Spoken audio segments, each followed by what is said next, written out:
लांदां एलबामाव बिखानि आयनायाव हरखाबै सोरनि सावगारि थाफैखो दद्रेद्रेसो रजे नुजाफैखो आंनि बे गोसोनि लांदां एलबामाव बिखानि आयनायाव हरखाबै सोरनि सावगारि थाफैखो दद्रेद्रेसो रजे नुजाफैखो आंनि बे गोसोनि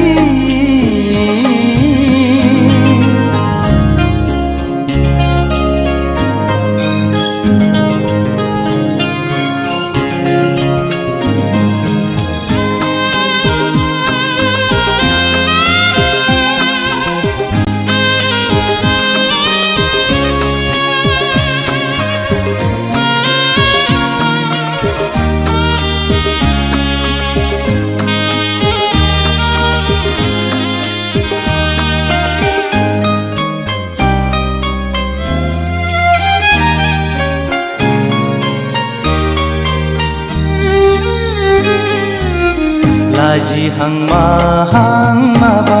बुंसि बुंसि मिनिहां माहां नायहरसि नायहरसि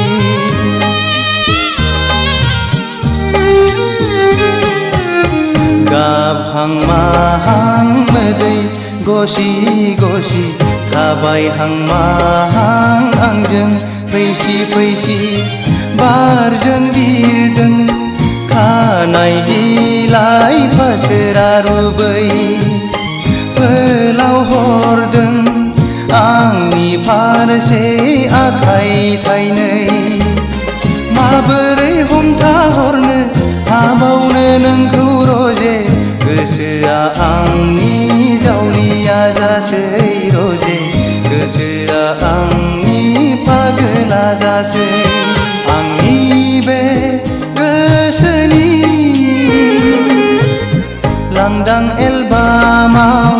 बिखानि आयनायाव हरखाबै सोरनि सावगारि थाफैखो दद्रेद्रेसो रजे नुजाफैखो आंनि बे गोसोनि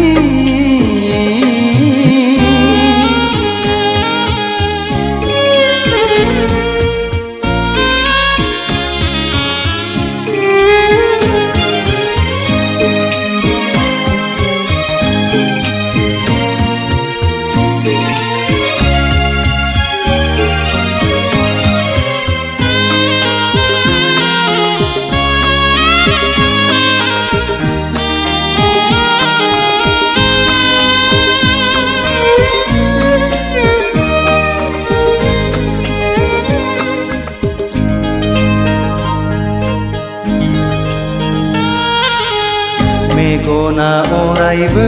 नोंखौल' नुसै रजे मेसेबना थाबोलाबो नोंखौल' नुसै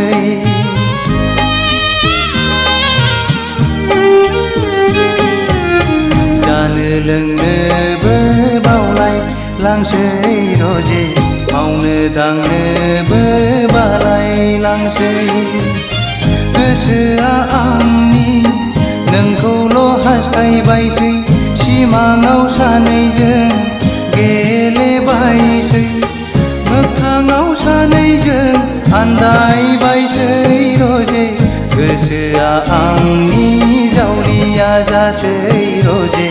गोसोआ आंनि पागला जासै आंनि बे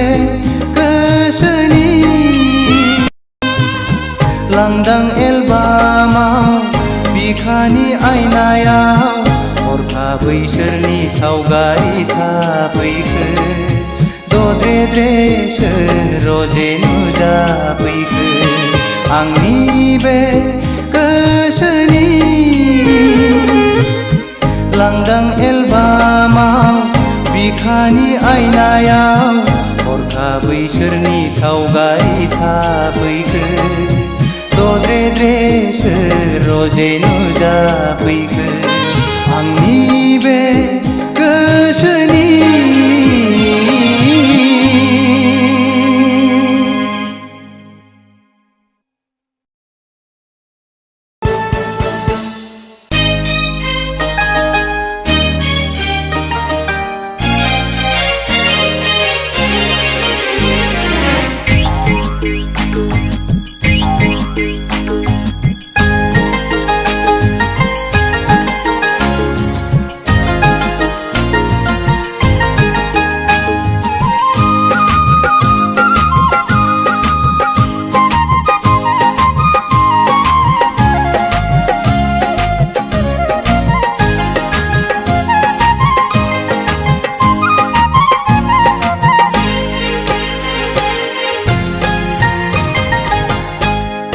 अ गाम्बारि बिलोनि समायना सिखोला नोंहालाय आंखौनो आसा नामा नोंहालाय आंखौनो आसा नामा जाहोनो हाया गारा फिसिनो हाया गारा माबोरै नोंखौ आं गोसो थोनो माबोरै नोंखौ आं हाबा लानो सिखिरि सुबुंनि जरायदाव जरायदाव जरायनायाव आंहाबो नोंखौनो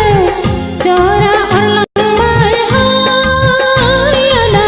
नोंखौनो गोसो थोबाय अ गाम्बारि बिलोनि समायना सिखोला नोंहालाय आंखौनो आसा नामा नोंहालाय आंखौनो आसा नामा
जेरावबो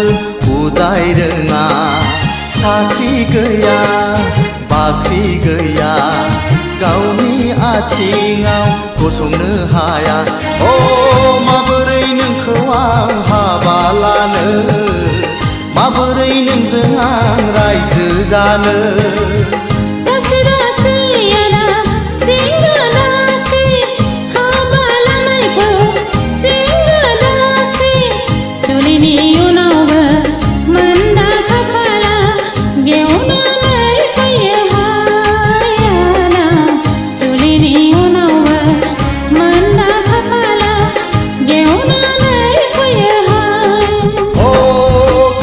बिलोनि समायना सिखोला नोंहालाय आंखौनो आसा नामा नोंहालाय आंखौनो आसा नामा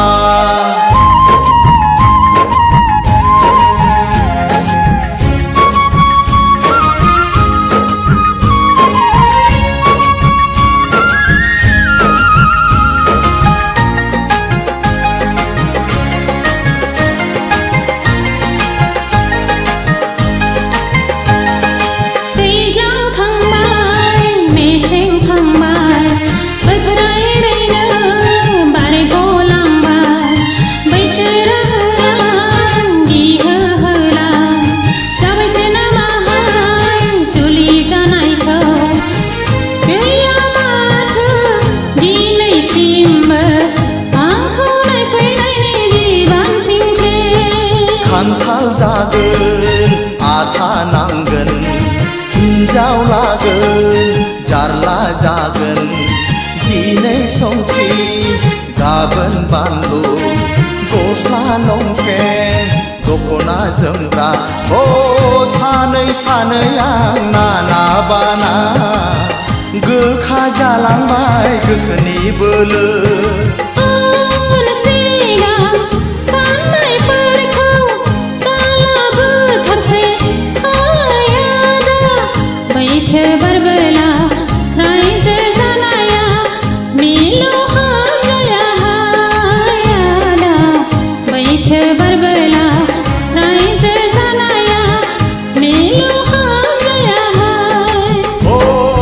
गाम्बारि बिलोनि समायना सिखोला नोंहालाय आंखौनो आसा नामा नोंहालाय आंखौनो आसा नामा जाहोनो हाया गारा फिसिनो हाया गारा माबोरै नोंखौ आं गोसो थोनो माबोरै नोंखौ आं हाबा लानो सिखिरि सुबुंनि जरायदाव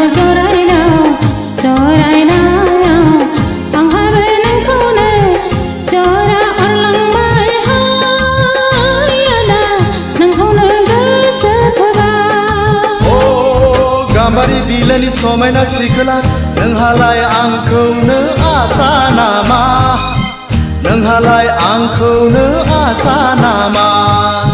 नोंहालाय आंखौनो आसा नामा नोंहालाय आंखौनो आसा नामा Hijrah.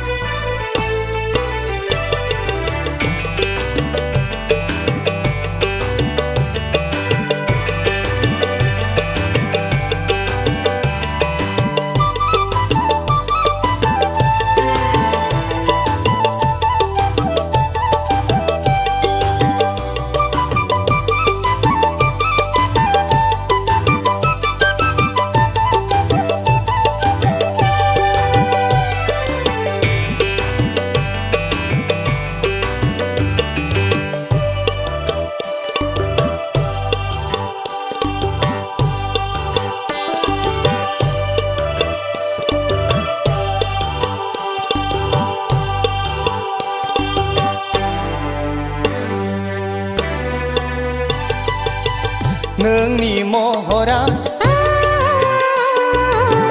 गेवलांफु गलाप बिबार बेसे समायना बेसेबा मिनिबाला बेसे समायना बेसेबा मिनिबाला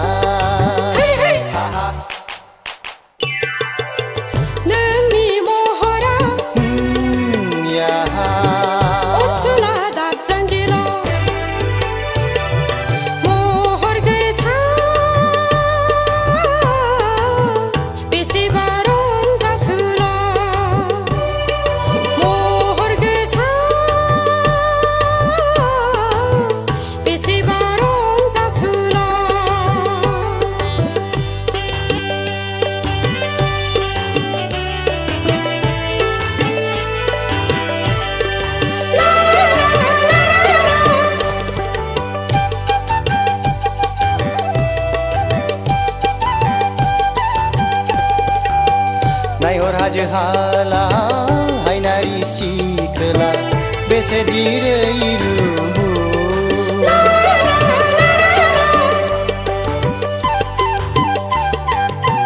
नायहर दैमा दैसा अनसुला सेंग्रा बेसेदि समायना नोंनि महरा गेवलांफु गलाप बिबार नोंनि महरा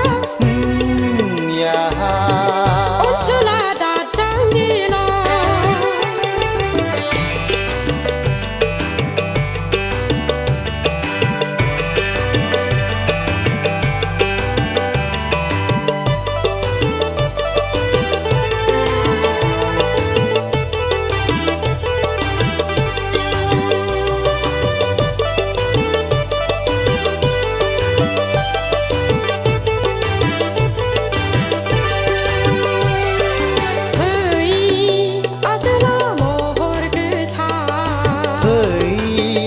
आजलि हायनारि फै अनसुलि महर गोसा फै आजोला महर गोसा नोंनो आंनि तिलतमा नोंनो आंनि सान्दो बावदिया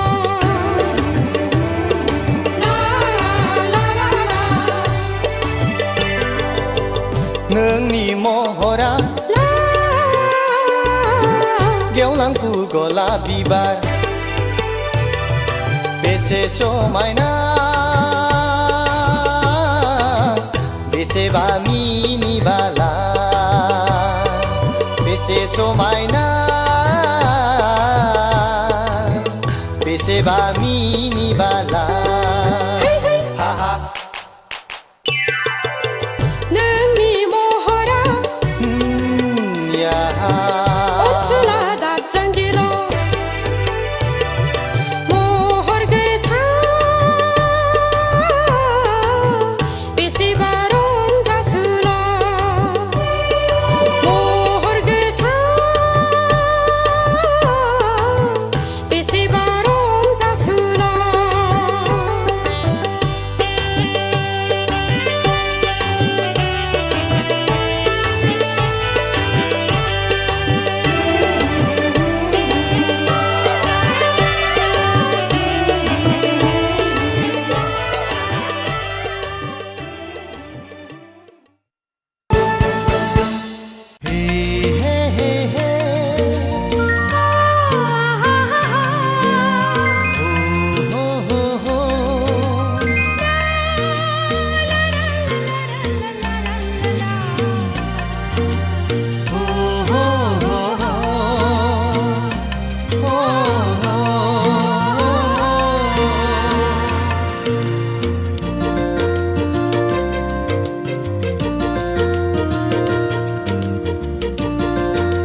आंहा मा थानो नोंनो गोदान नोंनो गोजाम जायखौ आं मोजां मोनो जायखौ आं गोसो थोयो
आं नोंनि सोर सान अखाफोर हाथरखि हाला मिथिखागौ रोखा रोखा जेराव दं बयबो जायखौ आं मोजां मोनो जायखौ आं गोसो थोयो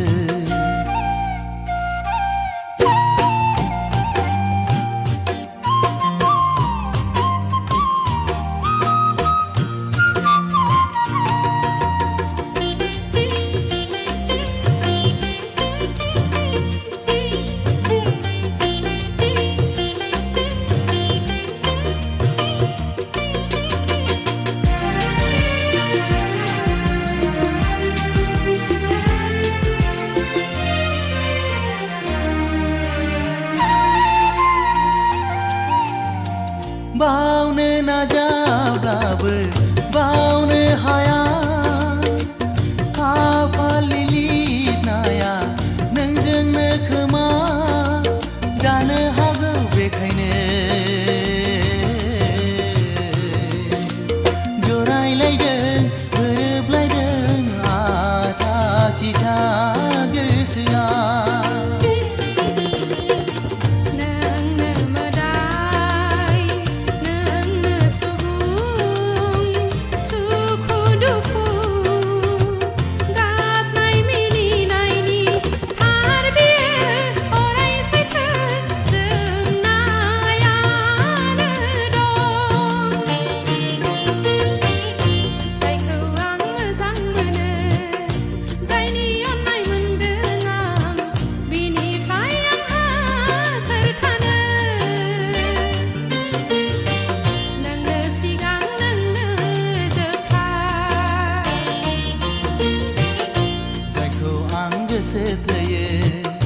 जायनि गोसो मोनदों आं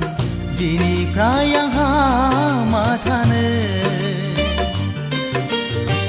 नोंनो गोदान नोंनो गोजाम हे हे हे हे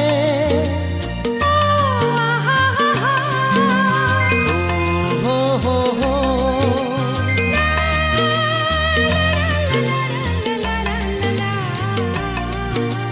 oh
बिलोनि समायना सिखोला नोंहालाय आंखौनो आसा नामा नोंहालाय आंखौनो आसा नामा जाहोनो हाया गारा फिसिनो हाया गारा माबोरै नोंखौ आं गोसो थोनो माबोरै नोंखौ आं हाबा लानो सिखिरि सुबुंनि जरायदाव जरायदाव जरायनायाव आंहाबो नोंखौनो जरा अरलांबाय हाय आदा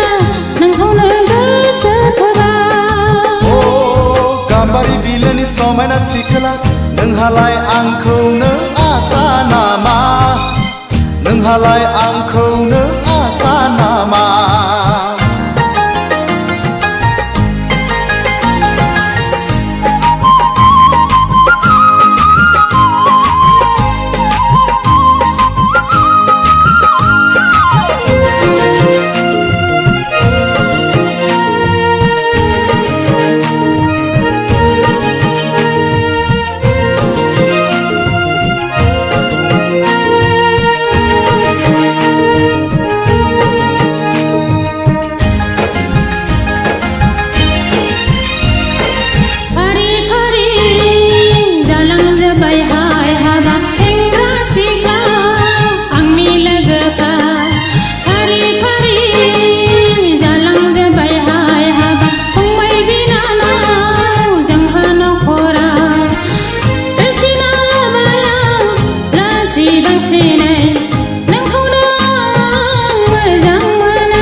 जेरावबो उदाय रोङा साख्रि गैया बाख्रि गैया गावनि आथिङाव गसंनो हाया ओ माबोरै नोंखौ आं हाबा लानो माबोरै नोंजों आं रायजो जानो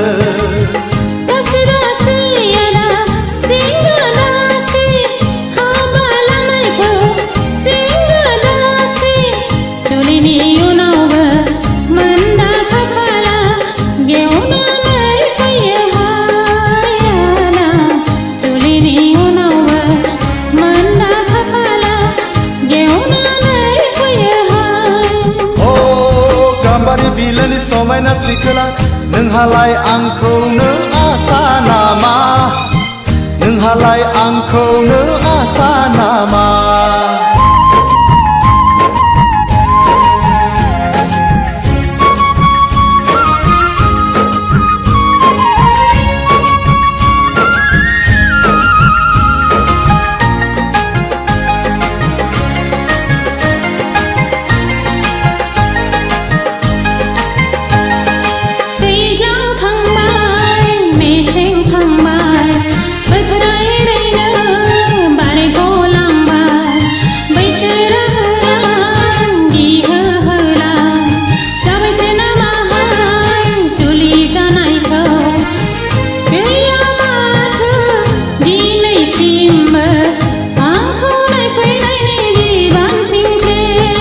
खान्थाल जागोन आथा नांगोन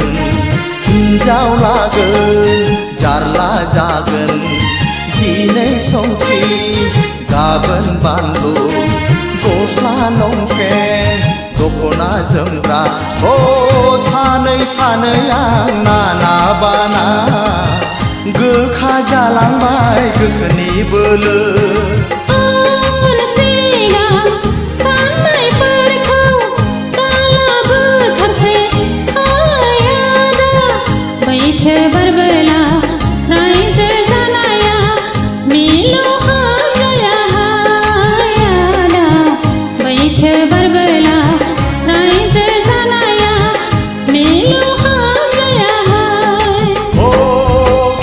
बिलोनि समायना सिखोला नोंहालाय आंखौनो आसा नामा नोंहालाय आंखौनो आसा नामा जाहोनो हाया गारा फिसिनो हाया गारा माबोरै नोंखौ आं गोसो थोनो माबोरै नोंखौ आं हाबा लानो सिखिरि सुबुंनि जरायदाव जरायदाव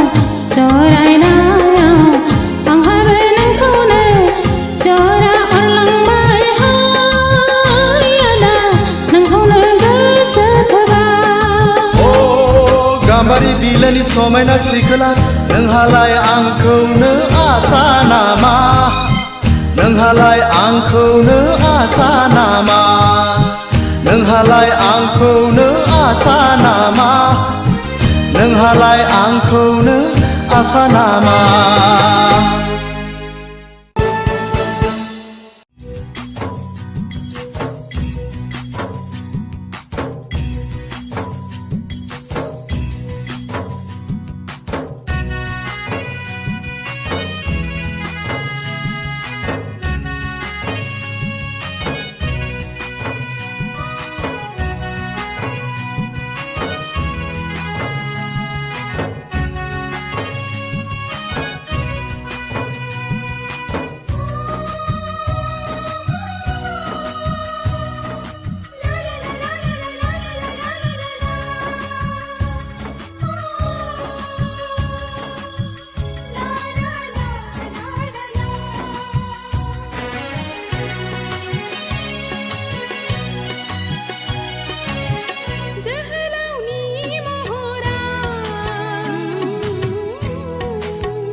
बोरो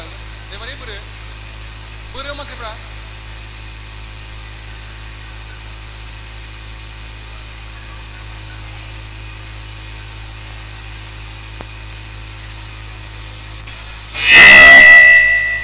मोनसे फाइट होदो बेहाय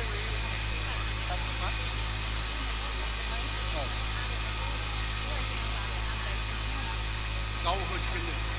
आलासिफोरखौ गाव सिनायफैगोन नालाय बिदिनो गाव स्पेस लाखिगोन ओमफ्राय गावनो लिंहरजोबगोन बियो जोंनि दायथ' नङा गाव नोंनि कालचार प्रग्रामखौल'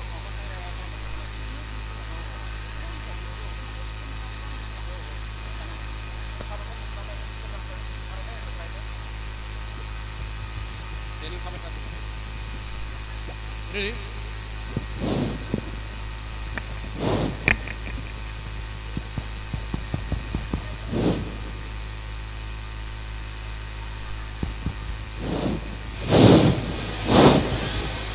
हेलो हेलो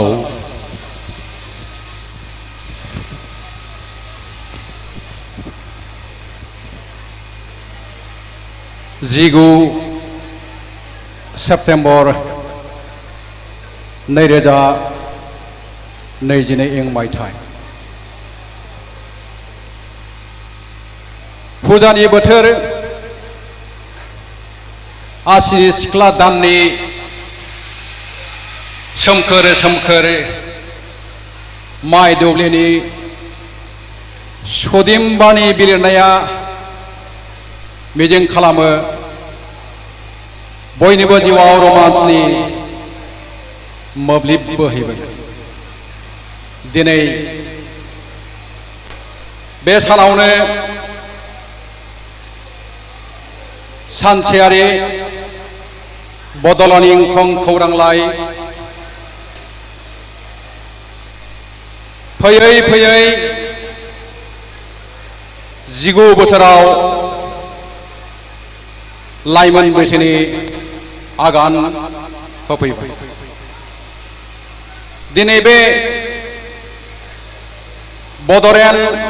इंखं सानसेयारि खौरां लाइसि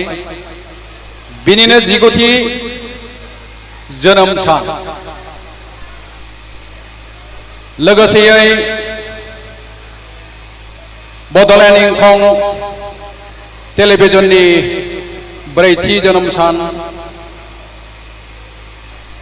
बे खाबुजों लोब्बा लाखिनानै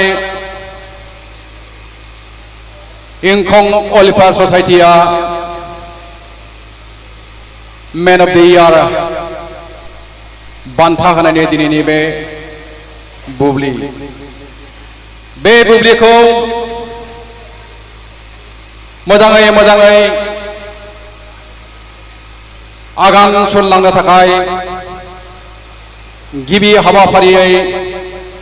जों फोसावनो सानदों दिनैनि बे हाबाफारिखौ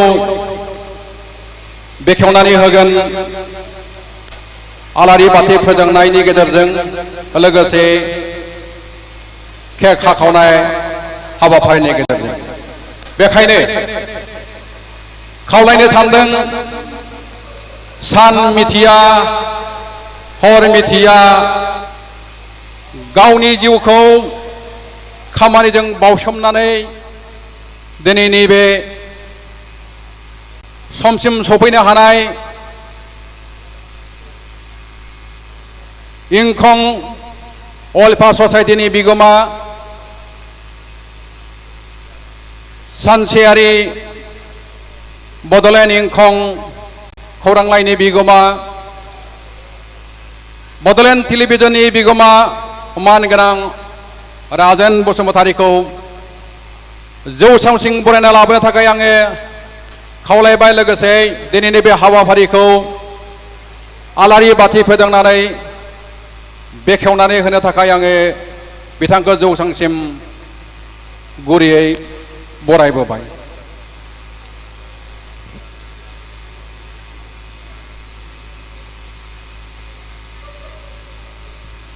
गिबि गिबियावनो बिथांखौ गांसे आर'नाइजों बरनानै लाग्रोनाय जाबाय गोजोन्थों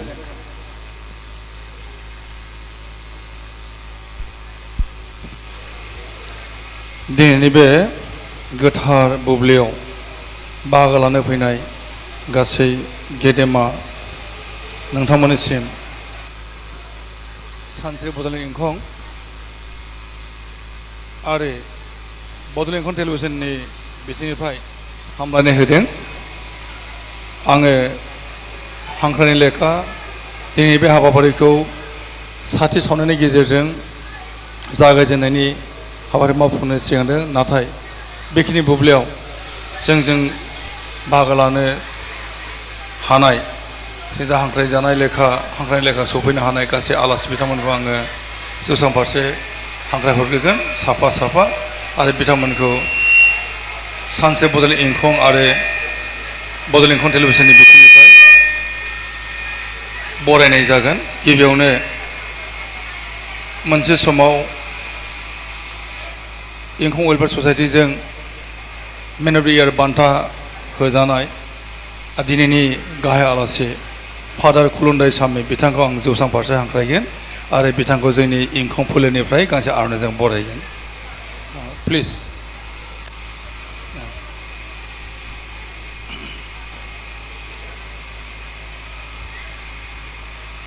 फादार खुलुमदाय सामि बिथाङा मोनसे समनि बड'लेण्ड इंखं टेलिभिजन आरो सानस्रि बड'लेण्ड इंखं बिथिंनिफ्राय बिथांखौ बरायबाय। दे बिनि उनाव जोङो हांख्रायना लाबोनि देग्लायनि मेन अफ द इयार एवार्ड मोननो हानाय सासे गेदेमा सुबुं सोनाब बंग'नि मेस बर' हारिनि थाखाय जिउनाङै खामानि मावनाय आरो हादरनि थाखाय खामानि मावनाय मुस्रि नबीन चन्द्र मण्डल बिथांखौ आं जौसां फारसे हांख्रायबाय। मेन अफ द इयार 2002 नि बिथाङा बान्था मोनगिरि नबीन चन्द्र मण्डल आरो बिथांखौ गांसे आर'नाइजों बरायनो लादों।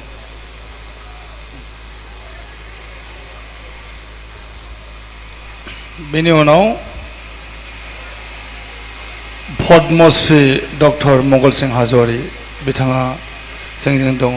आरो बिथांखौ जौसां फारसे हांख्रायबाय आरो बिथांखौबो गांसे आर'नाइजों बरायनो लादों।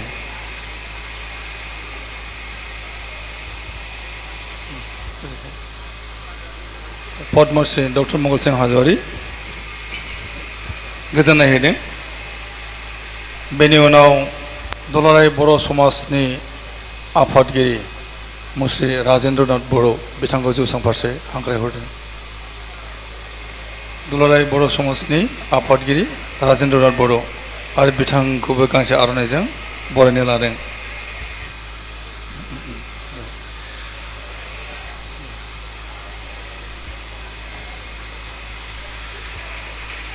बेनि उनाव इंखं वेलफेयार ससाइटिनि दाजेन आफादगिरि आरो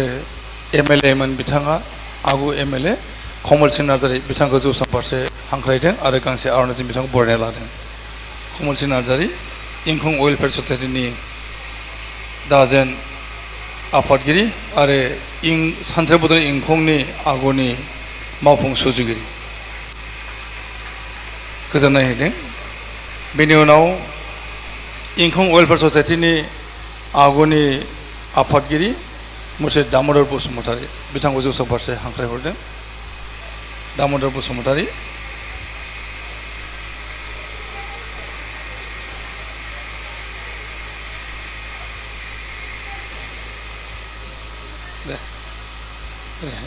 गांसे आर'नाइजों बरायनो लादों।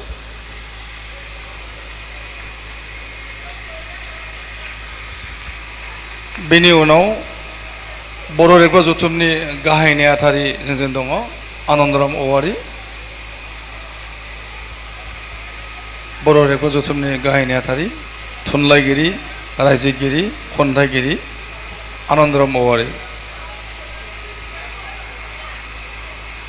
गांसे आर'नाइजों बरायनो लादों। बेनि उनाव सोनाब बंग बर' समाजनि लेङाइ आफादगिरि दङ आनन्द नार्जारि नार्जिनारि बिथांखौबो जौसां फारसे हांख्रायहरदों आरो गांसे आर'नाइजों बरायना लादों। आनन्द नार्जिनारि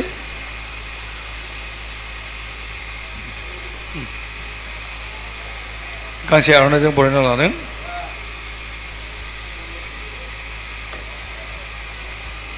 जोंजों दङ आयाबोबनि आगुनि आफादगिरि बिजनि आन्चलिक कमिटिनि बेनु दैमारि बिथांखौ जौसां फारसे हांख्रायहरदों।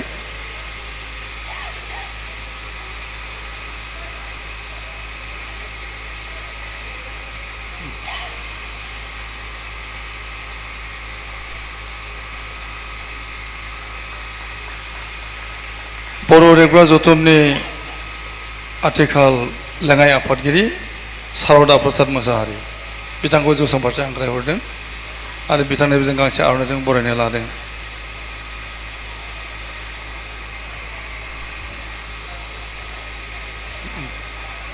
सारदा प्रसाद मोसाहारि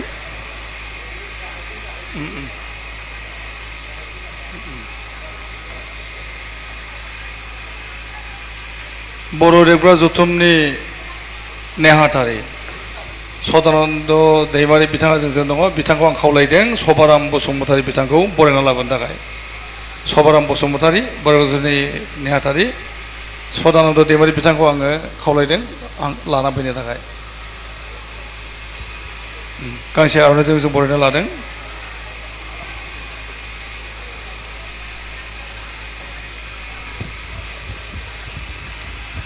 मोनसे समनि दुलाराय बर' फरायसा आफादनि आफादगिरि दङ सन्तला बसुमतारी बिथांखौ जौसाङाव हांख्रायहरदों। सन्तला बसुमतारी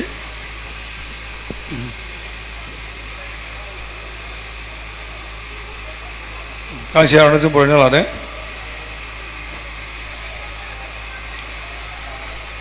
जोंजों दङ रैमालि एकाडेमिक कलेजनि गारायुं डक्टर सृष्टिधर बिसास बिथांखौ जौसां फारसे हांख्रायहरदों।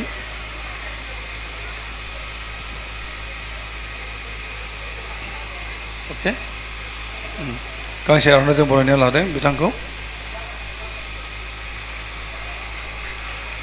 जोंनि सानसेरे बड'लेण्ड इंखं आरो बड'लेण्ड इंखं टेलिभिसननि चिफ बिउर' खोमसार बसुमतारी दङ बिथांखौ जौसाङाव हांख्रायहरदों आरो बिथांखौ जों गांसे आर'नाइजों बरायना लादों। खोमसार बसुमतारी बिथाङा बरमानि।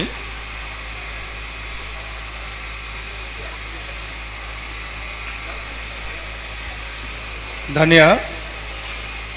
बर'नि दामजुनि सायाव रिसार्च खालामनाय सेरजानि सायाव रिसार्च खालामनानै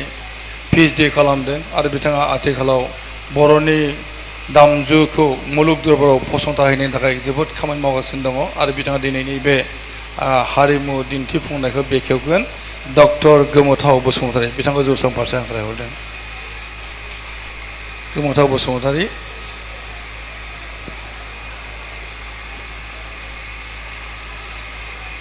गांसे आर'नाइजों बरायना लादों। इंखं वेलफेयार ससाइटिनि नेहाथारि कमलाकान्त बसुमतारी बिथांखौबो जौसां फारसे हांख्रायदों।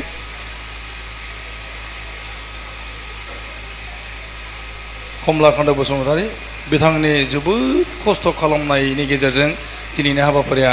जाफुंनाय लामायाव बिथांखौ गांसे आर'नाइजों बरायना लाबाय।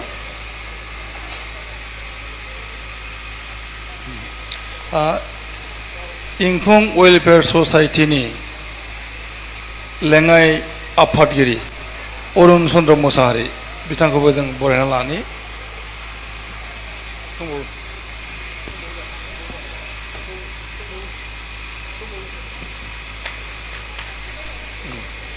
आरो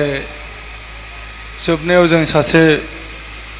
गेदेमा जोंजों लोगोसे जों मोननो हादों। बिथाङा साहित्य एकाडेमि एवार्डी बिथांखौ आं जौसां फारसे हांख्रायदों। दिगन्त लाबारि बिथांखौ जौसाङाव हांख्रायदों। जोबोद भाग्यनि बाथ्रा खाफालनि बाथ्रा जे जों दिनै बिथांखौ मोननो हादों। जोंजों लोगोसे दिगन्त लाबारि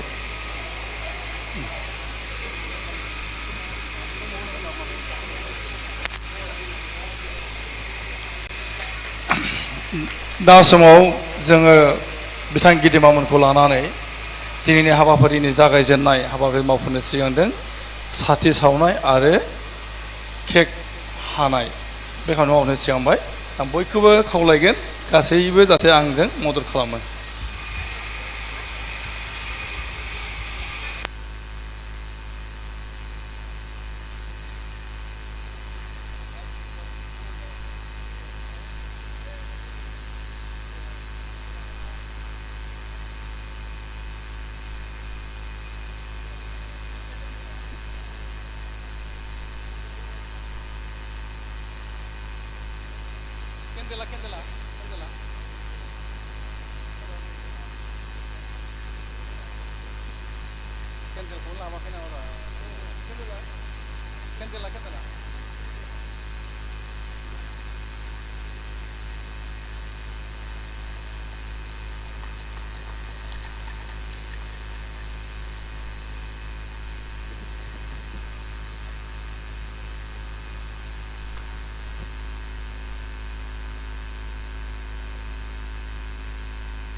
आलारि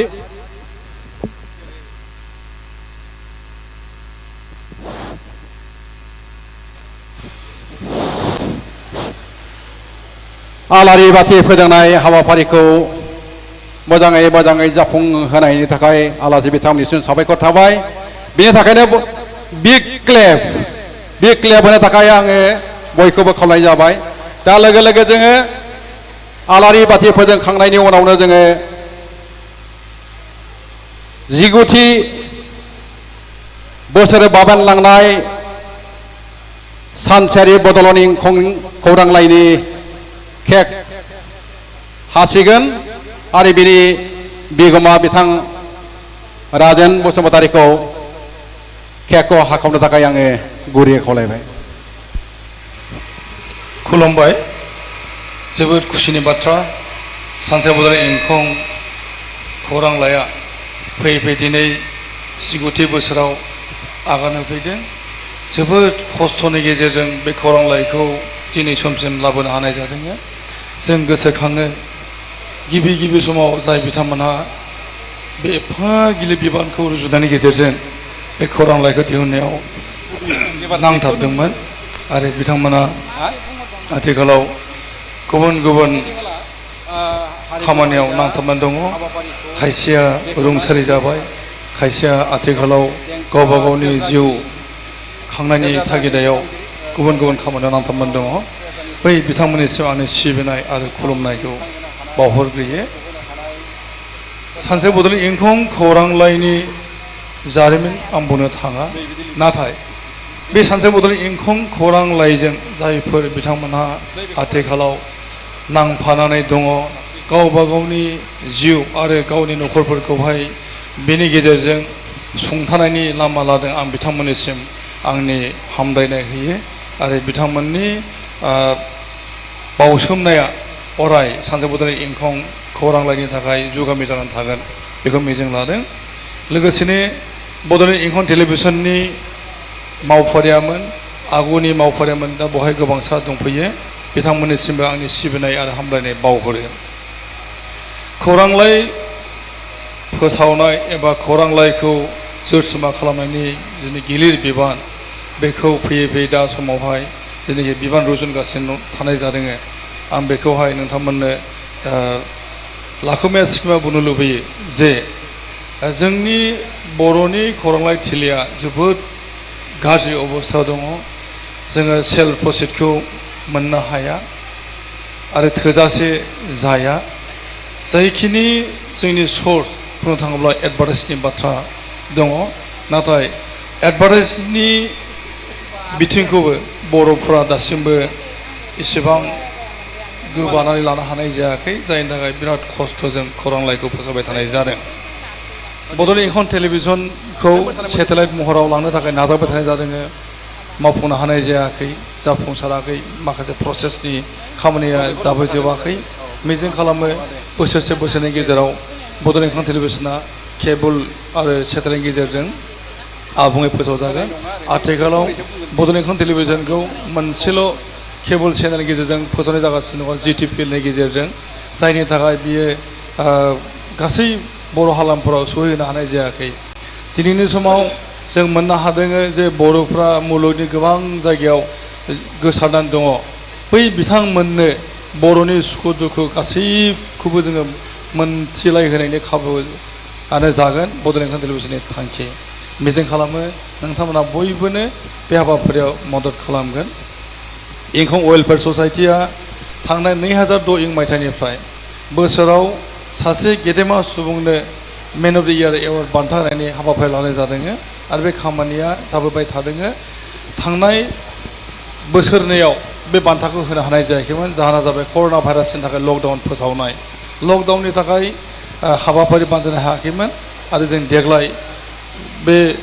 मेन अफ द इयार एवार्ड बान्था होनायनि राहाखौ लाफिननो हानाय जादों दिनैनि बे गोथार सानाव सोनाब बंग'आव गोबां खस्थ' खालामनानै सेन्ट्रेल गभर्नमेन्टनि सासे गिदिर आमला बिथाङा आजिरा मोननाय उनावहाय बर'फोरनि थाखाय एबा मेस हारिनि थाखाय नांथाबगासिनो दङ जों बिथांनो मेन अफ द इयार एवार्ड बान्था होनो हानाय जादों जों बिथांनिसिम गोसो सिंनिफ्राय हामलायनाय होयो साबायखर होयो आरो सिबिनाय होयो जे बिथाङा जोंनि बान्थाखौ नाजावनो थाखाय बिसिम सौफैबाय जोङो बेखिनियाव बुंनांगोन खुलुमनाय सामि जोंनि दिनैनि गाहाय आलासि नोंथांमोना मोनथिगौ जे बिथाङा केरालानिफ्राय नर्थ इस्टआव फैनानै गोबां गोग्लैसोना थानाय हारि हारिसाफोरनि सुखु दुखुखौ मोनदांफैदों आरो बिथांमोननि जौगासारनायनि थाखाय मा खामानि मावनो हायो बिथाङा नाजाबाय थादों सोलोंथाइ बिथिङाव बिथाङा नांथाबनानैहाय माखासे मानि स्कुल गायसंदोंमोन मिशनारि स्कुल बिनि अनगायैबो बर' राव हारिमुनि थाखाय बिथाङा नाजासोमदों सोदोमस्रि हारिमु आफाद बिथाङा गायसंदोंमोन बरमायाव बेबायदिनो बिथाङा बिजनियाव फैनानै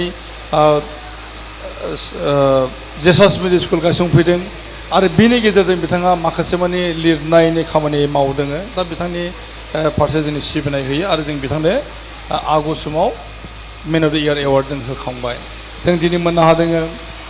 पद्मश्री डक्टर मंगल सिंह हाज'वारी बिथाङा दा समसिम जोबोद खस्थ' खालामगासिनो दङ बर' हारिनि थाखाय बर' हारिमुनि थाखाय बर' धोरोमनि थाखाय बर' जाथिनि थामोनथानि थाखाय जों बुंनांगोन बर' समाजनि आफादगिरि राजेन्द्र बर' बिथाङा जोंनिसिम सफैनो हादों बिदिनो बर' जथुमनि बेवहाय गाहाय नेतारि दङ लेङाइ आफादगिरिमोन दं नेहाथारिमोन दङ आरो गोबांसा गेदेमामोन दङ बयनिसिम आंनि गोसो सिंनि हामलायनाय होयो आरो बेवहाय गोबांसा गेदेमाफोर दंफैयो बिथांमोननिसिम आंनि सिबिनाय हरो आरो रैमालि एकाडेमि कलेजनि गोरायुं जों लोगोसे बिथांनि फरायसाफोर बेवहाय मैखोमै बाहागो लाफैदों बिथांमोननो आंनि गोसो सिंनि साबायखर होयो लोगोसे माखासे मानि प्रेस रिपर्टार्सबो बेवहाय बाहागो लानो हाफैदों आं बिथांमोननिसिम आंनि गोसो सिंनि हामलायनाय हरो लोगोसेनो इंखं टेलिभिसन आरो सानसे बड'लेण्ड इंखं खौरांलाइनि गासै मावफारिया मोननो आंनि गोसो सिंनि साबायखर हरदों इंखं वेलफेयार ससाइटिनि गासै मावफारिया मोननोसो आंनि हामलायनाय आरो साबायखर हरनाय जादों बे गोथार बुब्लियावहाय आरो गासै रायजो राजा जायफ्रानाखि जोंनि हाबाफारिखौ टेलिभिजननि गेजेरजों नायगासिनो दं आथिखालावहाय लाइभ टेलिकास्ट जागासिनो दङ हाबाफारिया गासै नायफुनाय रायजो राजानिसिम आंनि हामलायनाय हरो आरो गासै थुलुंगागिरि मददगिरि हामलायगिरि लोब्बायारि बयनिबो आंनि गोसोनि साबायखरखौ होनानै आं केक हानाय फारसे आवगायलांनो सिगांबाय आरो बे केकखौ जों साफ्रोमबो जालायनायनि गेजेरजों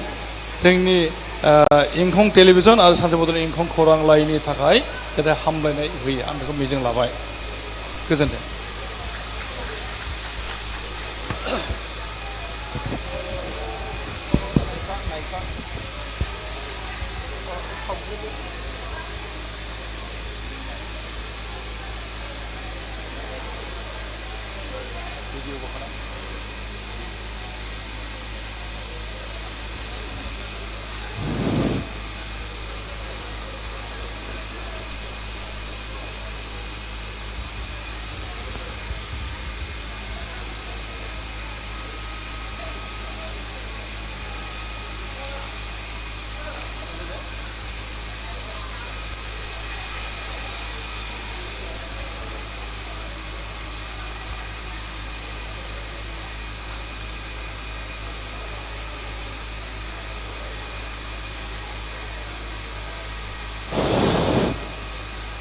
जोबोद जोबोद साबायखर थाबाय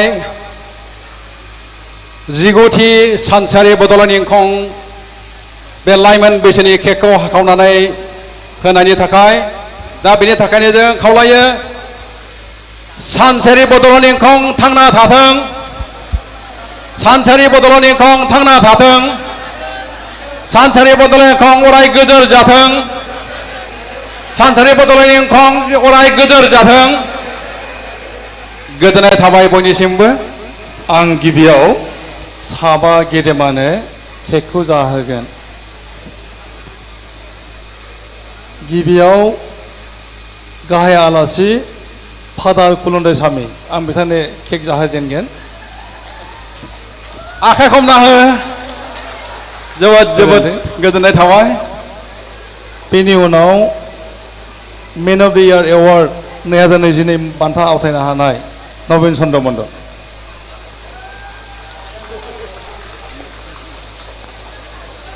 दानिया पद्मश्री डक्टर मंगल सिंह हाज'वारी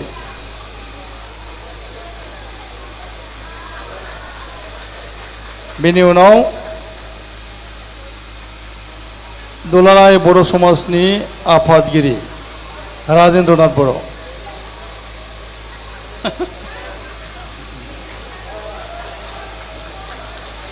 आरो इंखं वेलफेयार ससाइटिनि गायसंजेन आफादगिरि आगु एमएलए मुसु कमल सिंह नार्जारी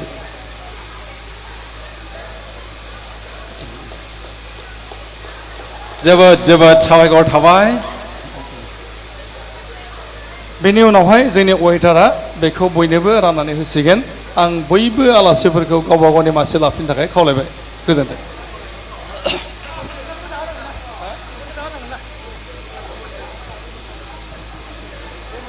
खोमसार बसुमतारिया बिथां बिगोमा राजेन बसुमतारिनो केक दौदों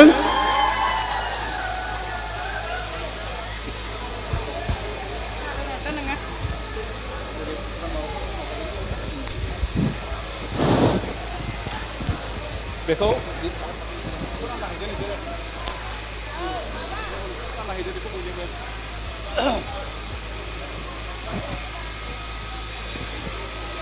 हाथ'दो नोङो रेडि खालामदों जोंनि आलारि बाथि फोजोंनाय आरो केक हाखावनाय हाबाफारिया जोबनानै थांबाय मिजिं खालामो बे केकखौ जोङो गासिबो मोनजागोन बेखौ मिजिं थिबाय इंखं मावफारिया बिथांमोननिसिम गुदि खावलायनाय नैबे लाइटनिं आरो केन्डेलिंखौ एसे साइड खालामफैनांगौ गिबि हाबाफारिया जोबनाय लोगो लोगो जों नैथि हाबाफारिसिम आगान सुरनो सानदों बे हाबाफारियानो जाहैबाय हारिमु दिन्थिफुंनाय हाबाफारि। बे हाबाफारिखौ बेखेवनानै होनो थाखाय आं खावलायनो सानदों सेरजानि देंखोजों देंखोनि गुलथाल रिंखां होनानै मोदै गहोनो हाग्रा सेरजा दामजु दामग्रा आरो देंखोगिरि बिथां डक्टर गोमोथाव बसुमतारीखौ दिनैनि बे हाबाफारिखौ बेखेवनानै होनो थाखाय आङो गुरैयै खावलायबाय। हारिमु आयदानि बेखेवगिरि बिथां डक्टर गोमोथाव बसुमतारी एसे बिक्लेब होनांगौ। साबायखर थाबाय।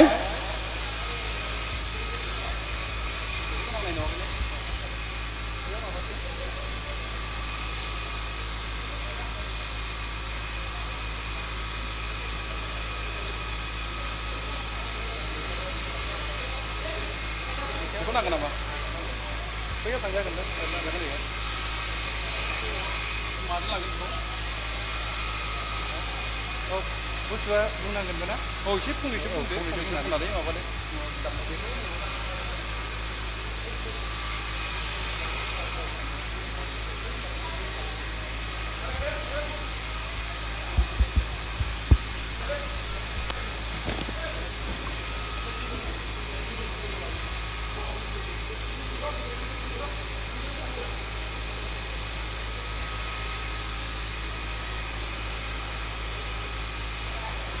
दिनैनि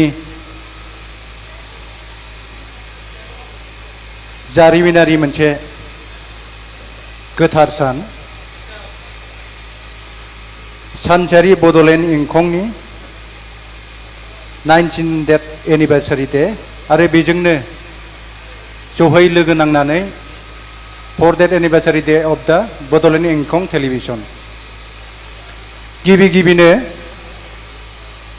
आङो सानजारि बड'लेण्ड इंखं आरो बड'लेण्ड इंखं टेलिभिजननि मानगोनां बर'नि गेदेमा बिनि बिगोमा आदा राजेन बसुमतारी बिथांनिसिम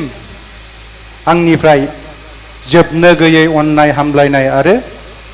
मान बावनाय थागोरबाय। बेजों लोगोसे सानजारि बड'लेण्ड इंखं आरो बड'लेण्ड इंखं टेलिभिजनाव जायनाखि गेदेमाफोर नांथाबनानै दं बेवहाय थैथां बेवहाय गोजोमनानै मदद होबोगासिनो दं आरो माहारिनि गेदेरथार मोनसे हाबाफारिफोरखौ बिबान लाबोनाय बिथांमोननिसिमबो आंनिफ्राय खुलुमनाय हरबाय। आरो बेजों लोगोसेनो सानजारि बड'लेण्ड इंखं टेलिभिजनाव जायनाखि बिथांमोनहा टेक्निकेल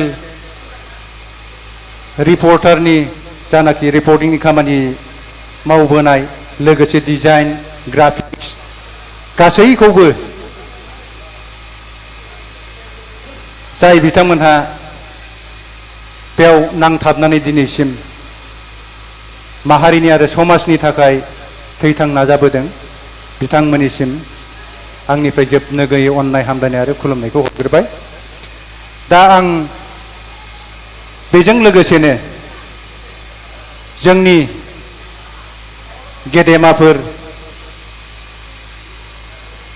सार पद्मश्री डक्टर मंगल सिंह हाज'वारी आरो बर' समाजनि आफादगिरि मानगोनां राजेन्द्र बर' आरो जोंनिनो बयजोंबो मिथिजाखानाय गोदोनिफ्रायनो जोंनि बर' समाजनिल' नङा गासै ट्राइबेल माहारिनि बा हारि हारिसाफोरनि गोबाव समनिफ्राय जों मिथिनो मोनै समनिफ्रायनो मावबोनाय जोंनिनो आंगोनिबो आंगो फादार कालुन्दाय स्वामी बिथांमोननिसिमबो आंनि साबायखर हरबाय। आरो बेजों लोगोसेनो जोंनि आगुनि MLA बिथांमोनाव गेदेर आरो दिनैनि दिनाव बयनिफ्रायबो मोनसे बाख्नायथाव बा आंगोसिन नैबे मेन अफ दा इयारखौ आवथायनो हानाय बिथां गेदेमा नवीन चन्द्र मण्डल बिथांनिसिमबो आंनिफ्राय जोबनो गैयै अननाय हामलायनाय आरो खुलुमनायखौ हरबाय जाहाथे जोङो बिथांनिफ्राय आरोबाव गोबां बिहोमा माहारिनो बिथाङा खराग होलांबावनो हायो जों बेखौ आसा थिदों आं गोबाव खालामनो सानासै आरो गोबां थालांबावदों बेखौ आं खेबसेयैनो जायनाखि स्कलार आरो रैमालि कलेजनि स्टुडेन्ट प्रिन्सिपाल प्रफेसारफोर बिथांमोननिसिम आरो दाब दाब स्कुल कलेजनिफ्राय नुजाफैनो हानाय स्टुडेन्ट फ्रेन्ड बिथांमोननिसिमबो आंनि हामलायथिखौ बावहरबाय आं गोबाव खालामनो सानासै मानोना जोबोद गरमबो उसुखुथु बेखायनो आङो आंनि सेरजानि देंखोजोंसो आङो बेखेवनानै होनो थाखाय आखायाव लाबाय बिनि उनाव जों खोनाखागोन गोबां मोनसे गोसोआव थाथाव जारिमिनारि राव जोंनि गेदेमाफोर दङ बिथांमोननिफ्राय जोङो गिदिर गिदिर बोसोन आरो माहारिनि जाफुंनाय आरो समाजनि जाफुंनायखौ बिथांमोननिफ्राय मोनगोन बे खरागखौ मोनगोन जों आसा थिनानै थाबाय बेखिनियावनो सेरजा दामनाय लगे लगे माखासे कालचारनि प्रग्राम बेखौ बेखेवबाय होननानै आं नोंथांमोननो फोसावनो सानदों खिन्थु दामनायनि उनावसो थेंक इउ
दिनैनि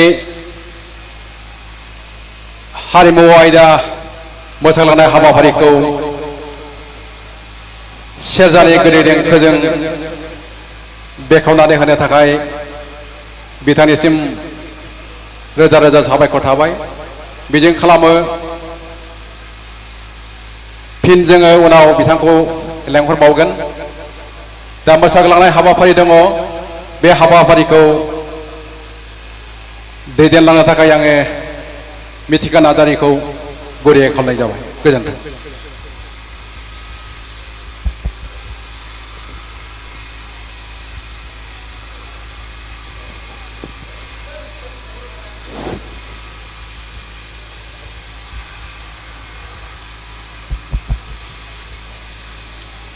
बे समाव गिबियावनो बयनिसिमबो सानजौफुनि गाहाम हामलायनायखौ जासिहरग्रोबाय। सानसेयारि बड'लेण्ड इंखंनि 19थि जोनोम सान आरो बड'लेण्ड इंखं टेलिभिजननि 4थि जोनोम सानजों लोगोसे इंखं वेलफेयार ससाइटिनि बानजायनायाव द मेन अफ दि इयार बान्था गथायनाय हाबाफारि। बे हाबाफारिजों लोब्बा लाखिनानै बे समाव थिखानाय हाबाफारि आरो सम बायदियै मोसानाय दिन्थिफुंनाय हाबाफारिखौ जागायनो सिगांदों। हांख्रायनाय बायदियै मोसानायखौ दिन्थिफुंगोन रैमालि एकाडेमि बिएड कलेजनि फरायसा बिथांमोना। गिबियावनो मोसाखावरि बिथांमोननि मुंखौ फारियै मख'ग्रोनो सिगांदों। गिबियावनो दङ सोरजि बसुमतारीनि दैदेननाय मोसाखावरि हान्जा।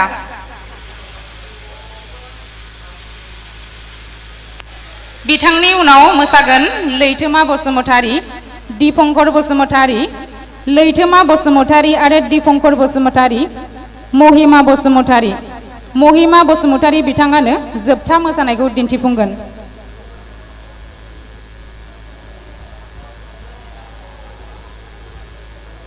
दा बे समाव मोसाफैगोन सोरजि बसुमतारीनि दैदेननाय मोसाखावरि हान्जा।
साबायखर थाबाय सोरजि बसुमतारीनि दैदेननाय मोसाखावरि हान्जानिफ्राय। दा बे समाव मोसाफैगोन लैथोमा बसुमतारी, बिथांनि उनाव मोसाफैगोन दिपंकर बसुमतारी। बे समाव मोसागोन लैथोमा बसुमतारी।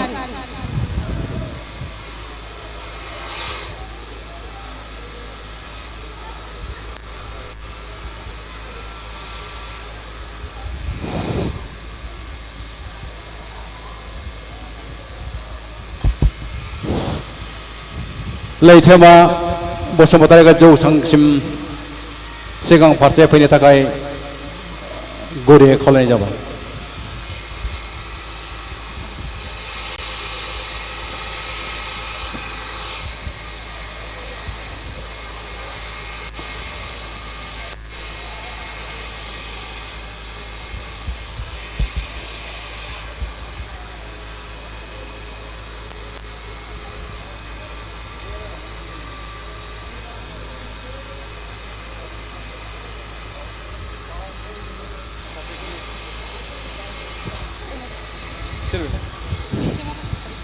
बे गैयानो अ लैथो माने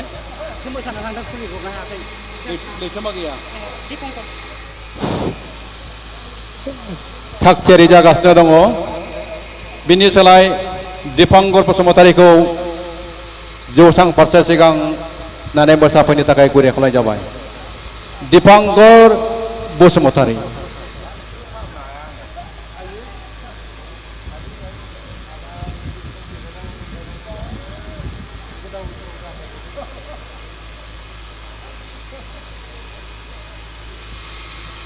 दङना गैया दिपंकर बसुमतारी?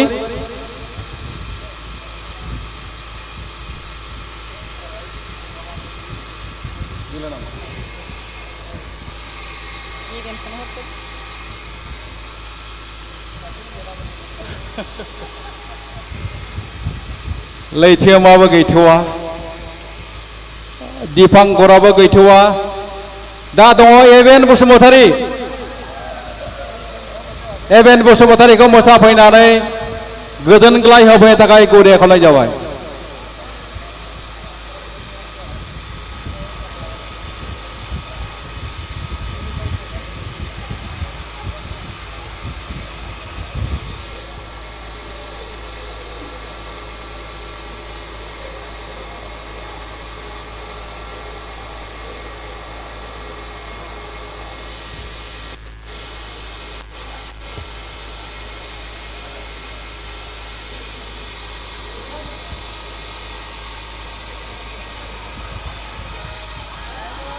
एबेना जौसां फारसे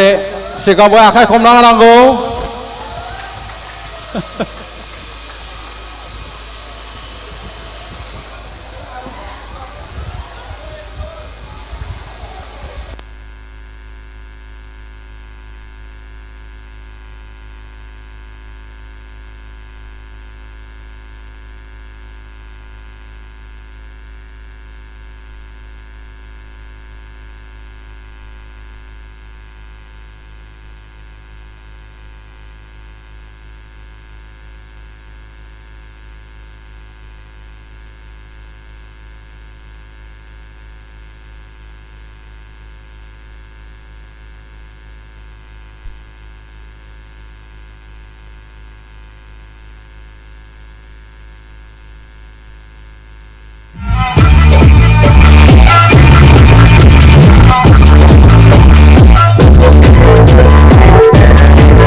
देनां इसोरा बिथांनि हाराखौ नागिरना मोननाय नंलांदां बेगेंखौ बेगें सिफायफ्लेनानै मोसानानै जोंनो गोजोन होनायनि थाखाय एबेन बसुमतारीसिम रोजा रोजा साबायखर थाबाय। दा लैथोमा बसुमतारी साक्सेरि जाबाय जानांगौ बिथांखौ जौसां फारसे सिगांफोरनि थाखाय गुरै खालामनाय जाबाय। बिनि उनाव दीपंकर बसुमतारी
साबायखर थाबाय लैथोमा बसुमतारी बिथांनिसिम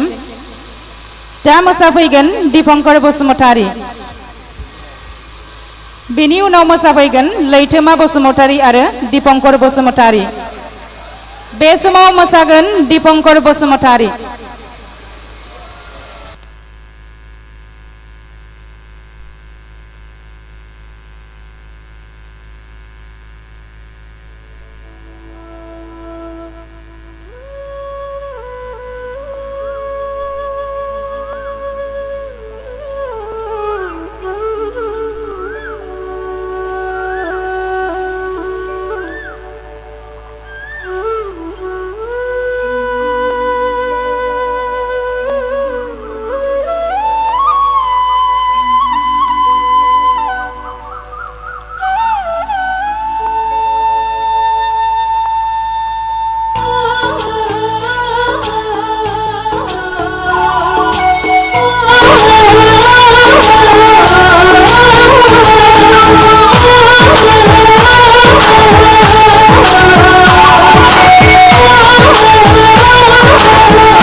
जोंनि गामि समायना सोमखोर गामि रमायना जोंनि गामि समायना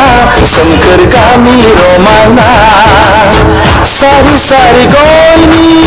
फाथैनि बारि रोमै रोमै हाजो गोसो हायनारि दैमा दैसा जिरि जिरि बेसे समायगोन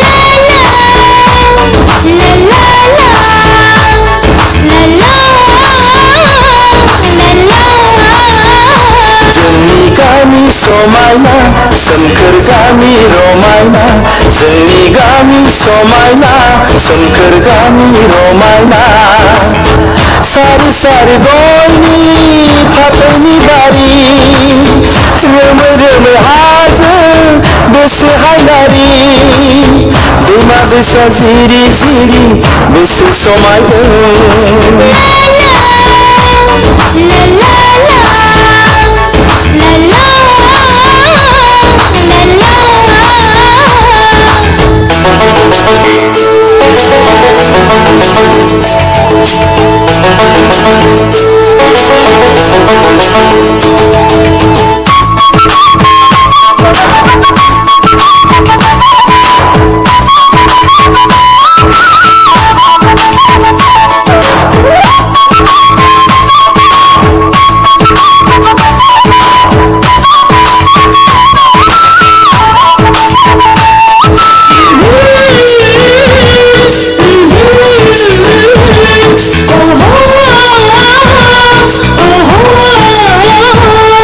सोरगिदिं जोंनि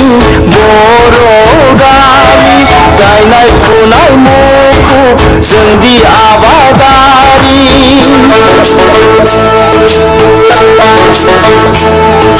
सोरगिदिं जोंनि बर' गामि गायनाय फुनाय मुखुब जोंदि आबादारि नखर नखर मोसौ गलि माइनि बाख्रि नखर नखर अनज्लायनायनि दोहौ बयनावबो जोंनि खौसेथिखौ सेफाय हाया रावबो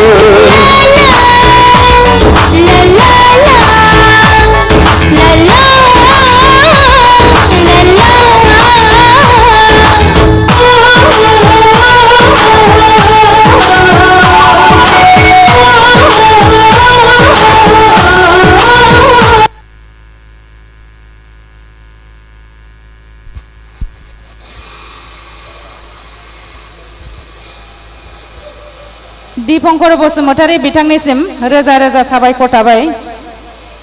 दानिया मोसाफैगोन लैथोमा बसुमतारी आरो दीपंकर बसुमतारी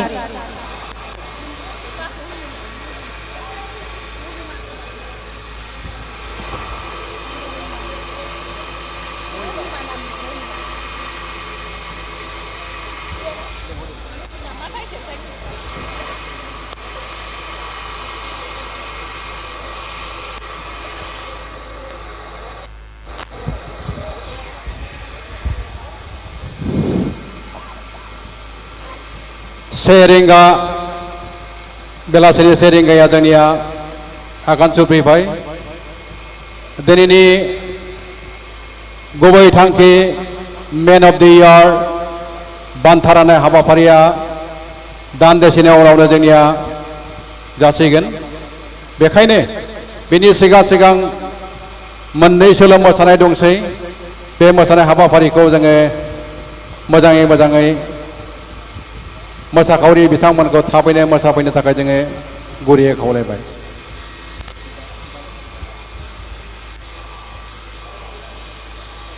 दा मोसाफैगोन लैथोमा बसुमतारी आरो दिपंकर बसुमतारी बिथांमोननि उनाव मोसाफैगोन महिमा बसुमतारी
रोजा रोजा साबायखर थाबाय महिमा बसुमतारी बिथांनिसिम दानिया मोसाफैगोन लैथोमा बसुमतारी आरो दिपंकर बसुमतारी बिथांमोनानो जोबथा मोसानाय दिन्थिफुंगोन।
मान बावनाय हाबाफारिखौ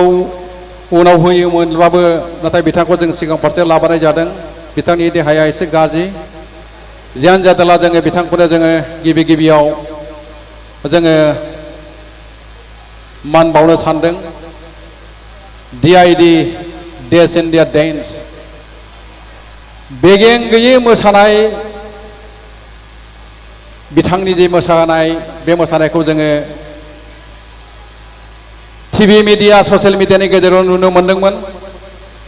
मोगथां महर जों बिथांखौ जों नुनो मोनाखैमोन